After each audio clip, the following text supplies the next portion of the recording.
Good morning students. I am Vichitra Kumar, PGT Commerce. So today I'll explain you about formal and informal organization of your chapter number 5, that is organizing. ठीक है, आज आपकी business study का chapter number 5 का जो organising में एक topic है फॉर्मल एंड इनफॉर्मल स्ट्रक्चर, उसके बारे में बताऊंगा मैं। इससे पहले मैंने आपको डिविजनल और फंक्शनल स्ट्रक्चर के बारे में बताया। तो ये फॉर्मल और इनफॉर्मल स्ट्रक्चर आखिर होता क्या है, इसके बारे में आज हम चर्चा करेंगे। देखिए, फॉर्मल का मीनिंग होता है औपचारिक, और इनफॉर्मल का मीनिंग होता है अनौपचारिक। अब ये औपचारिक क्या है? देखिए, एक किसी भी कंपनी में, बिजनेस में, ऑफिस में, कहीं भी जहाँ पे काम चल रहा है, वहाँ पर कुछ बॉसेस होते हैं, कुछ उनके अंडर में काम करने वाले होते हैं। ऐसे कर कर एक के नीचे एक, स्टेप बाय स्टेप ऑफिसर्स की चेन ऑफ कमांड होती है ना। उसे हम कहते हैं स्ट्रक्चर। अब इस स्ट्रक्चर में दो टाइप के हो सकते हैं, एक फॉर्मल, दूसरा इनफॉर्मल। अब फॉर्मल आखिर होता क्या है? फॉर्मल ऑर्गेनाइजेशन का स्ट्रक्चर वो स्ट्रक्चर होता है जिसमें क्लियरली हर बात सबको बताई जाती है कि आपका क्या काम है, आपको क्या करना है, आपको क्या नहीं करना है, आपके अंडर में कौन लोग काम करेंगे, आपके ऊपर बॉसेस कौन है, आप किसको रिपोर्टिंग करेंगे, आप किससे रिपोर्टिंग लेंगे, आप किसको ऑर्डर देंगे, आप किससे ऑर्डर सुनेंगे, आपकी राइट क्या है, आपकी अथॉरिटी क्या है, आपकी रिस्पॉन्सिबिलिटी क्या है। जब ये सब एकदम क्लियर होती है तो हम उसको क्या कहते हैं? Formal organization structure. जितने सरकारी डिपार्टमेंट में हैंगे वो पूरा का पूरा फॉर्मल ऑर्गेनाइजेशन स्ट्रक्चर होता है कि ऊपर, सबसे ऊपर कौन हेड है, उसके अंदर में कौन काम कर रहा है, उसके अंडर में कौन काम, ये सब क्लियरली जहाँ होता है वो कहलाता है फॉर्मल ऑर्गेनाइजेशन स्ट्रक्चर। इसमें तीन चीज़ें सबसे इंपॉर्टेंट होती हैं। पहला, clearly spells out the job to be performed by each individual. Means हर व्यक्ति को क्या काम करना है ये उसे साफ साफ पता होता है कि ये मेरा काम है, मुझे करना है और ये नहीं करना है।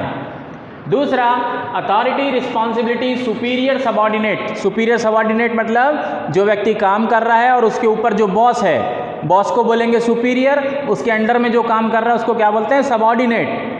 तो सुपीरियर, सबॉर्डिनेट, अथॉरिटी, रिस्पॉन्सिबिलिटी, ये रिलेशनशिप एकदम क्लियर होता है कि कौन किसके अंडर में काम करेगा, कौन किसको रिपोर्टिंग करेगा।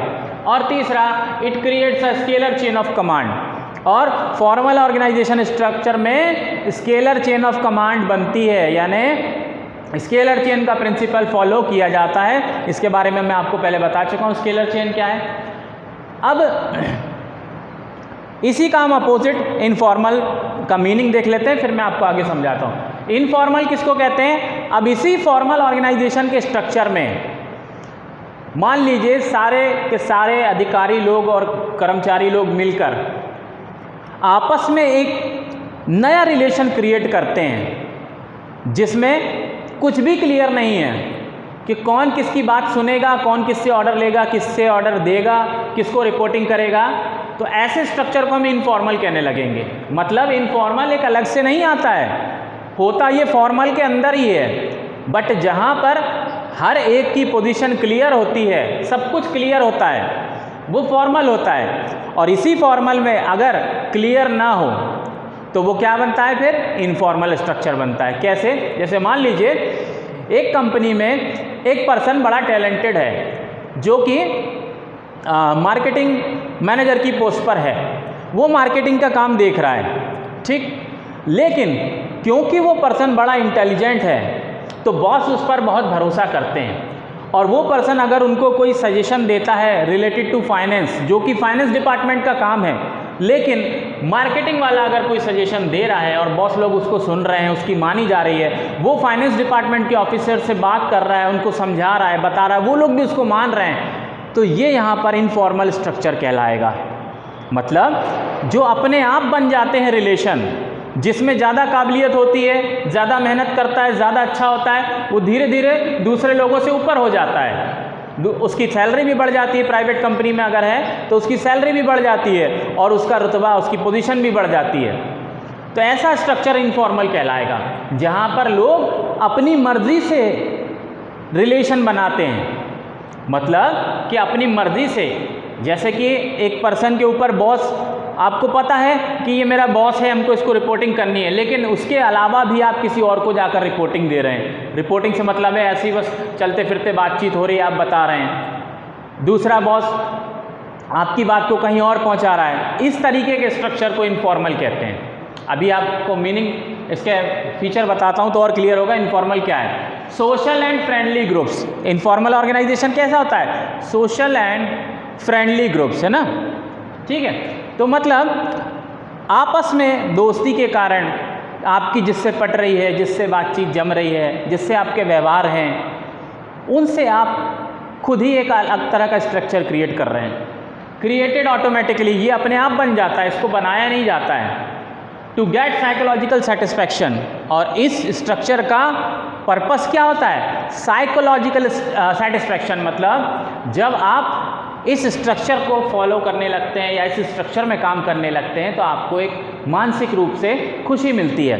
Then does not follow scalar chain, और इसमें स्केलर चेन को फॉलो नहीं किया जाता है। मतलब आपका बॉस कोई और है, आप सबसे ऊपर जो हेड सबसे बड़ा बॉस है उससे जाके डायरेक्ट बातचीत कर रहे हैं कि गुड मॉर्निंग सर, ऐसा ऐसा ऐसा चल रहा है, ऐसा हो रहा है। तो ये चीज़ें इनफॉर्मल में होती है, स्केलर चेन को फॉलो नहीं करता है।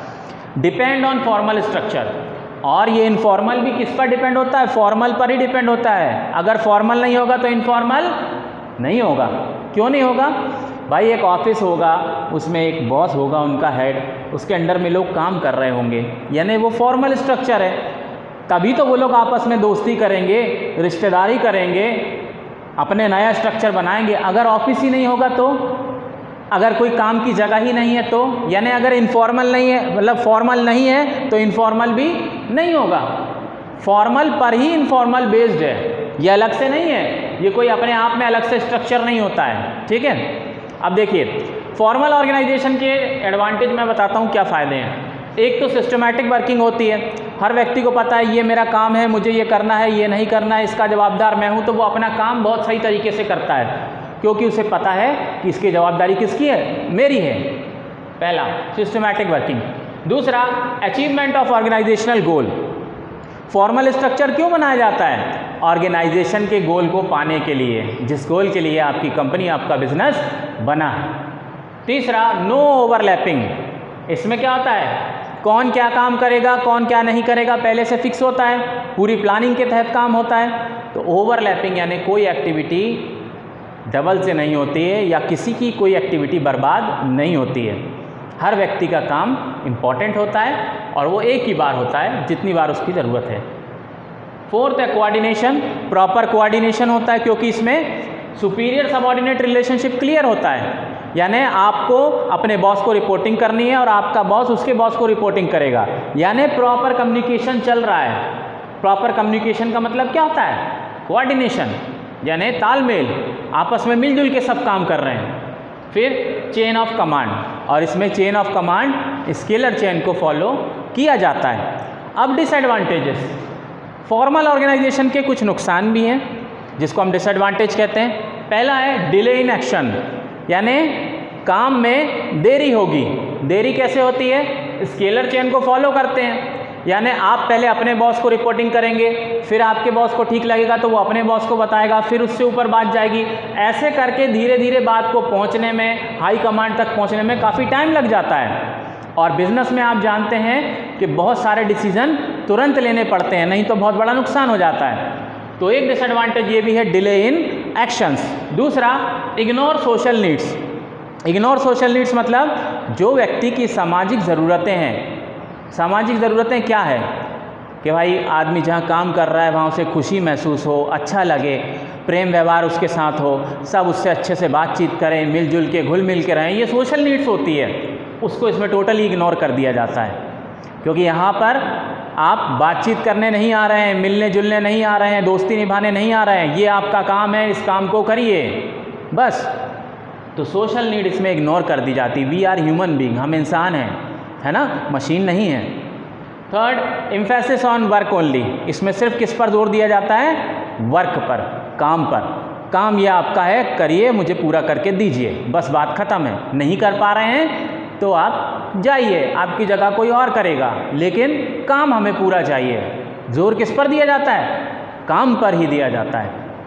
ठीक, तो ये कुछ डिसएडवांटेज थे। अब हम इनफॉर्मल की बात करते हैं कि एक ऑफिस में जहाँ पर फॉर्मल स्ट्रक्चर है ऑलरेडी, वहाँ धीरे धीरे लोगों की दोस्ती होने लगती है, कुछ फ्रेंड बन जाते हैं, कुछ अपना मुँह ज़बानी रिश्तेदारी बनाने लगते हैं, कोई किसी की बहन बन जाती है, कोई किसी का भाई बन जाता है, तो धीरे धीरे एक ग्रुप टाइप के अलग अलग बनने लगते हैं और वहाँ पर कुछ फिक्स नहीं होता है कि कौन किसका बॉस है, कौन किसके अंडर में काम कर रहा है, कौन किसको रिपोर्टिंग करेगा, कौन नहीं करेगा। तो ऐसा स्ट्रक्चर फिर इनफॉर्मल कहलाता है। इनफॉर्मल अपने आप बन जाता है, ठीक है, और ये फॉर्मल पर ही बेस्ड होता है। फॉर्मल अगर नहीं है, कोई ऑफिस नहीं है, कोई पोस्ट नहीं है, तो फिर इनफॉर्मल कहाँ से आएगा।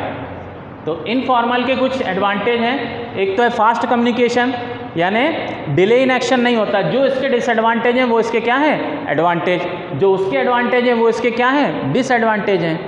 तो देखिए फास्ट कम्युनिकेशन है ना, यहाँ पे था डिले इन एक्शन, यहाँ पे फास्ट है। फास्ट कम्युनिकेशन मीन्स आप तुरंत बात को पहुंचा सकते हैं। आपके ऊपर बॉस कोई और है, लेकिन आपको बात कहाँ पहुंचानी है, सबसे ऊपर जो हेड बैठा हुआ है मालिकों के पास पहुंचानी है, तो आप डायरेक्टली जाकर उसको पहुंचा देंगे क्योंकि इनफॉर्मल है ना। फास्ट कम्युनिकेशन, जिससे आपके बिजनेस का नुकसान होने से बच जाएगा। दूसरा फुलफिल सोशल नीड, इससे जो व्यक्ति की सामाजिक ज़रूरतें हैं, लव, अफेक्शन, रिलेशनशिप, ये सारी चीज़ें इससे में पूरी होती हैं, व्यक्ति खुशी खुशी काम करता है। थर्ड है करेक्ट फीडबैक। करेक्ट फीडबैक आपको इनफॉर्मल से मिलता है, फॉर्मल से नहीं मिलेगा। फॉर्मल में क्या होता है, फॉर्मल में बॉस रिपोर्ट बना के देता है कि हाँ ये वर्कर इस तरह से काम कर रहा है, ये चल रहा है, वो हो रहा है, अपने बॉसेस को पहुंचाता है। तो उसने क्या लिख दिया, क्या बताया, ये सही हो 100% ये ज़रूरी नहीं है। लेकिन इनफॉर्मल में एकदम सही फीडबैक मिलता है। फीडबैक का मतलब क्या होता है, फीडबैक का मतलब हिंदी में से कहते हैं प्रतिपुष्टि। मीन्स कि आपने काम कैसा किया, बढ़िया रहा, नहीं रहा, कोई कमी है, क्या कमी है, उसको कैसे दूर करें, इसको कहते हैं फीडबैक। जैसे मैं आपको पढ़ा रहा हूँ, अब मैं पढ़ाने के बाद आपसे पूछूं कि बेटा तुमको समझ में आया, मेरी पढ़ाई कैसी लगी, ठीक लगी, अच्छी लगी, बुरी लगी, कुछ कमी लग रही थी क्या, आप बताओ क्या कमी लग रही थी, इसको हम ठीक करेंगे, दूर करेंगे, तो ये कहलाएगा फीडबैक, है ना। तो फीडबैक 100% सही इनफॉर्मल में मिलता है, क्योंकि यहाँ पर एग्जैक्ट किसी का रिलेशनशिप क्लियरली डिफाइन नहीं होता है कि कौन किससे बात करेगा, कौन किसको रिपोर्ट करेगा, किसने कौन सी बात कहाँ जाके बता दी, और वो भी बिना डर के।